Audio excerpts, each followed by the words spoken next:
Mackenzie Mgbako is a Hoosier. It still feels great to say that.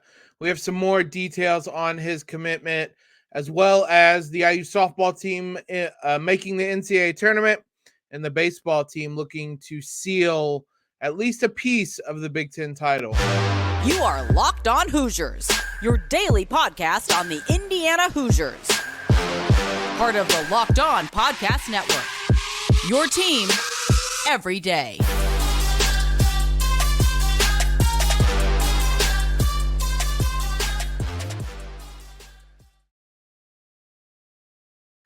Hello, everybody. Happy Monday to all of you. You are Locked On Hoosiers, the one and only daily IU podcast. We're part of the Locked On Network, your team every day. Free and available anywhere you guys get podcasts, including over at YouTube. Thanks as always for making us your first listen. I'm your host, Jacob Rude. I'm still riding that high from the Mackenzie Mgbako news over the weekend. For those that missed it, we went live on Friday. You can skip the first 90 seconds of the video because I was so excited that my mic was on mute for all of that. But we had lots of discussion over there. You guys chipped in, covered a lot of things, but our reaction to the signing, or the commitment, I should say, what it means for a number of Hoosiers, what it means for the team. There's a lot of things I want to talk about with this commitment. Lineups we could see, play styles, things like that. There's a couple details, specific details I want to touch on, though, about this commitment that came out over the weekend. Both of them came out kind of in the hours after the commitment, but both of them are very interesting for different reasons, and it has to do with high school recruiting reasons. So first, Jeff Borzello and Paul Biancardi for ESPN wrote an article talking about Mgbako's commitment, in which there was a very interesting nugget in the fifth paragraph. Mgbako spoke with Carmelo Anthony, who played for Indiana coach Mike Woodson while with the New York Knicks. He said that Anthony told him, quote, "Woodson is a genuine guy, but on the court, he will push you." Boy, that is a very interesting quote for a number of reasons. For one, we have Carmelo recruiting for us. Like, that is incredible. That's a good weapon to have in your pocket, to have someone as successful in the NBA as Carmelo Anthony recruiting for you. He's recruiting for a school. I don't know that he's ever stepped foot on Bloomington. He might this summer. We'll talk about that in a minute, but I don't know that he stepped foot in Bloomington. So for him to recruit kids to the school, obviously it's everything to do with his connection with Mike Woodson. We talked about that last week when we did our episode about Mike Woodson offering Keon Anthony, Carmelo's son. And that's another reason why this is very important. If Melo is recruiting people to Indiana to play for Mike Woodson, boy, I know this is a situation where it's Keon's decision and things like that, and I'm sure Melo will let him make that decision. But you don't think there might be some good words put in for him when that one? And Keon is a top 60, top 70 recruit, depending on where you look. So he's a good player in his own right. That was very interesting for a number of reasons. But the fact that theoretically you could turn to Carmelo Anthony and say, "Hey, why don't you give this guy a call? We're recruiting him. You think you could convince him to come here?" Like I said, what a tool to have in your arsenal. We'll see if that pays dividends moving forward with Keon Anthony. The other reaction was a very interesting one. Like I said, has to do with high school recruiting moving forward. Rivals Rob Cassidy had the following tweet after Mgbako's commitment. Indiana target Dylan Harper found out about the Mgbako commitment via me just now. He was playing a game when it happened. Quote, "It was Indiana. I knew it. Coach Woodson is going to put him in a position to succeed," Harper said. Another very fascinating quote for very specific reason of Harper is the number 2 player in the 2024 class. He's someone Indiana's been going after. And the fact he is out there giving quotes like that, talking about knowing that Mike Woodson's going to put players in the position to succeed, not being surprised that top players are going to Indiana, not just for Dylan Harper. Well, I mean, we can start there. That's the number 2 player in the country. That's like, yeah, I know Mike Woodson will put us in a position to succeed. That certainly should be sending off alarm bells and be very, very interesting for the future with the recruitment of Harper. But I think if you want to take this bigger picture, guys are noticing what Indiana is doing. And I was banging this drum at the end of this season when Jalen Hood-Schifino entered the draft and when Trace Jackson-Davis played well. Guys are seeing that Mike Woodson can get you to the NBA, can get you in that position to succeed, as Harper said, and get you to the next level. That is paying dividends. That is why we're getting guys like Mgbako. That's why guys like Dylan Harper are paying attention. So this stuff is adding up. You do this another time with Mgbako and he gets to the NBA, this stuff is going to start adding up quickly under Mike Woodson, and that's going to matter more and more and more in recruitment.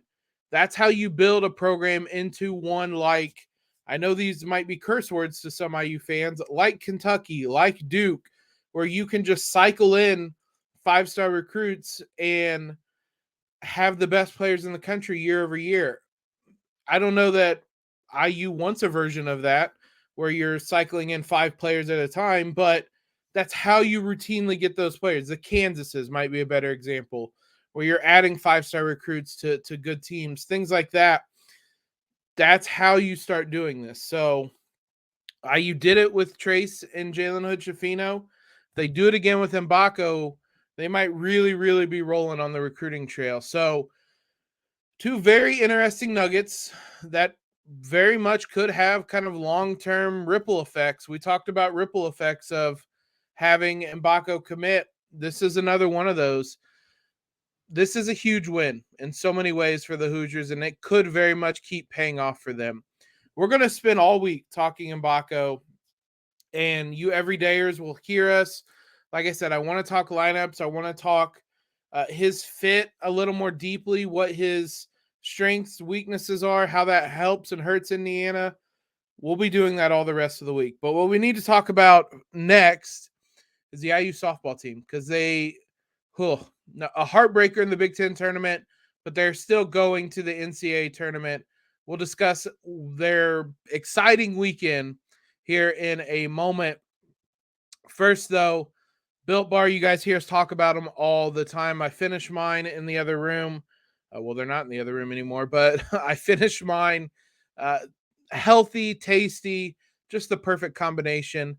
You guys can head to built.com and order them and pick any flavor you want. And there are some really amazing flavors. You don't have to compromise on taste, even though they're healthy for you with 130 calories, 4 grams of sugar, and 17 grams of protein. But if you don't want to go to Built, if you don't want to wait a week, however long to get your order, you can head to your local Walmart or Sam's Club and you can pick some up today. 4-bar box at Walmart, 13-bar box at Sam's Club. Head on over wherever it may be, whether it's Walmart, whether it's Sam's Club, whether it's Built.com. Pick up some Built Bars today and thank me later. Again, big shout out to you guys for making us your first listen every day. There might be some more transfer news. IU still has an open scholarship spot. I assume it's going to be on kind of a guard perimeter player. Everything's settled down a little bit since Mgbako's commitment, but if there is any everydayers, you can listen to us and hear the latest buzz when it comes to the transfer portal. Let's talk some softball because it was a wild weekend. I mentioned this at the tail end of the live show on Friday. A walk-off win for them on Thursday.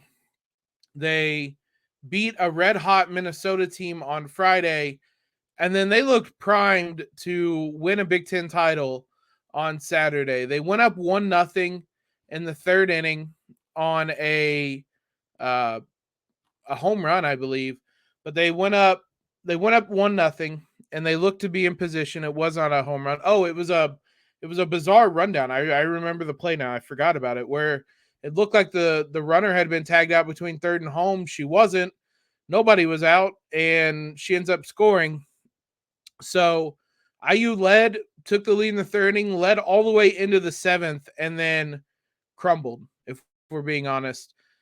Northwestern had 4 hits in the whole game, and 3 of them came in the seventh inning. IU did not record a hit in the seventh inning.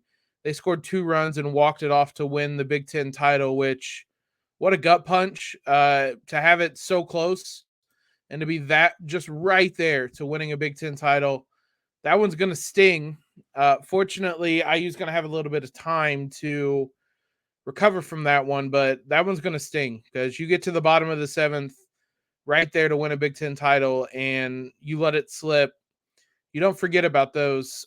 Of note, we praised Taryn Kern, and she deserves all of it. Big Ten Player of the Year, Freshman of the Year. Wasn't a great weekend for her. She did not have a hit in the Big Ten tournament. She went 0 of 9 with 5 strikeouts. Hopefully it's just a very poorly timed slump of sorts. To me, I'm the glass half full type of guy. Her going 0 for 4 in the Big Ten tournament means she's due for a really big NCAA tournament. And based on how she's performed all year long, I'm imagining that's going to be the case. But she really struggled. I use offense in general. Like, it's not like they scored 1 run on Saturday against Northwestern. They only had 4 hits of their own. So they weren't putting up quite the gaudy numbers. We'll see if they can bounce back as an offense in general this upcoming weekend, because they're in the NCAA tournament, as we kind of expected them to be. And as we discussed, they're going to be a number 2 seed. First time since 2011 they make the NCAA tournament. They'll be a 2 seed in the Knoxville region. Tennessee is your host. As the 1 seed, IU the 2 seed, Louisville the 3 seed, Kentucky, Northern Kentucky, I should say, the 4 seed in that one. So IU starts off, it's a double elimination tournament. It's just like baseball, the Baseball World Series or the baseball tournament. So it's a double elimination bracket. So IU will start off game 1 on Friday, 3 p.m. against Louisville, and that'll be on ESPN2. That is the only game in this region that will be televised. Every other game will be on ESPN Plus. They may change things around. I don't imagine they will. But that game, 3 p.m. Friday, will be on ESPN2. Northern Kentucky versus Tennessee, who's number 4 in the country. They will be they will follow. That game will follow. So this is going to be quite the battle for Indiana. You're taking on the number 4 team in the country in Tennessee, but everybody has to go down at some point. If IU wins that game, they will play again at 1 p.m. on Saturday. If they lose, it's 3:30, and then from there, depends on if they won. Like I said, double elimination. The championship game is at 2 p.m. on Sunday. If they need a game 7, if the losers bracket winner comes back and wins and it's a do or die game, it'll just happen right after that. Rematch will be directly after that. So it could be a long day on Sunday. The Hoosiers did play Louisville earlier this season. It was in mid-April. Indiana beat them 10-5. That's the only team in this region that they've played. They didn't play Tennessee. So we'll see. It's certainly going to be an interesting challenge for the Hoosiers. What a fun stage to do it on, though. To be back in the NCAA tournament, to be maybe not a favorite, but to be a contender. This certainly is an IU team capable of pulling off upsets. I have faith in them to give Tennessee a scare. You're going up against, the SEC rules the roost when it comes to softball, just teams down south, the SEC, Big 12, stuff like that, out west. So You're coming up against kind of the blue bloods in this one. Give them your best shot. It'll be fun to watch. That first game will be Friday, 3 p.m. ESPN2, rest of the bracket on ESPN+. Baseball isn't quite to the postseason yet, but they're going to have an exciting finish of their own because they're looking to win the Big Ten title. They're going to have a shot at it. We'll look at a historic weekend. They blew the doors off Purdue, and look at the week ahead in the final week of the season. We'll do all that here in a moment. Boy, there was not a more definitive way to win a series against Purdue than what the IU baseball team did over this weekend. It started on Friday, 26-11 as a final score in a baseball game. 26-11.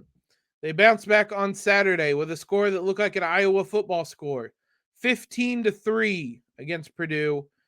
And then they cap it off on Sunday with a ho-hum 10-2 win against Purdue, which means they scored, quick maths here, 51 runs in a 3-game series. That is the program record for runs in a series versus Purdue.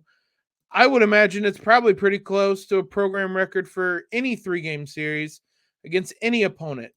Absolutely absurd. This offense continues to be unbelievable. The offense basically hasn't been the problem at any point this season. It's whether the pitching has been there, and for a lot of times it has been. So the Hoosiers moved to 38-14 with that sweep. One other person that deserves a mention, Josh Pine for IU baseball. Across the 3 games, finished with 12 RBIs in 3 games in one weekend, in like 60 hours, because the first game was at 6 and the last game was at noon. So like less than 72 hours, he gets 12 RBIs, 2 homers included in that. What a series from him.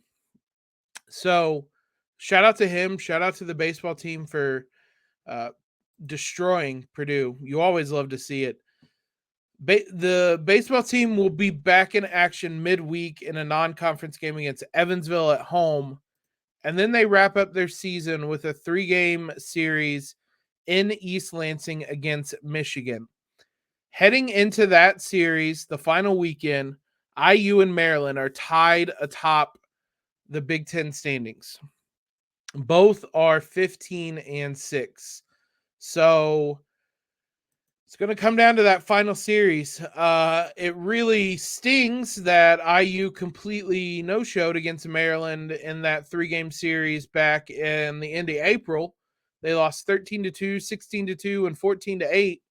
You pull out one of those games and you're in the lead right now, but nonetheless, they'll have a chance. You win out, you clinch a share of the title.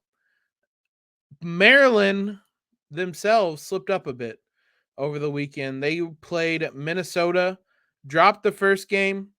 I believe on Sunday they were behind early, but they ended up winning the last 2 games pretty handily. Minnesota is one of the worst teams in the Big Ten this year, so dropping a game to them was unexpected. Indiana will play Michigan State. Michigan State is middling. They're 10-11 in the Big Ten this season, while Maryland will play Penn State. Penn State is bad. They're 6-14.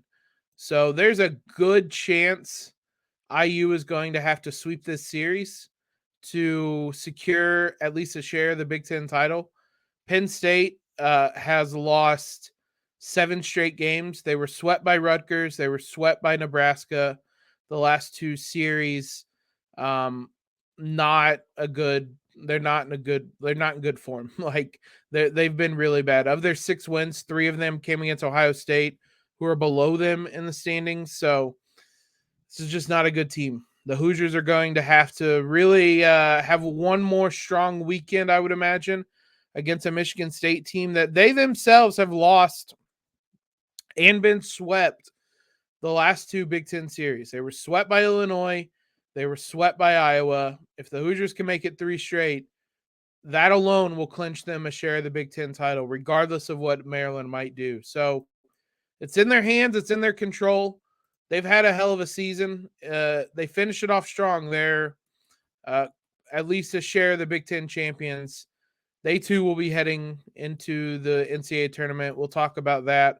It's a little bit further down the road. We still have a Big Ten tournament as well, but that'll be a fun one to pay attention to because this has been an IU baseball team where, like I said, the offense has not been the problem, so they can put up runs with anybody.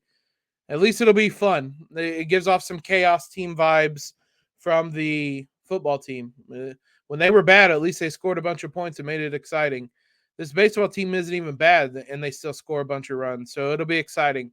We'll keep you updated with that after this upcoming weekend.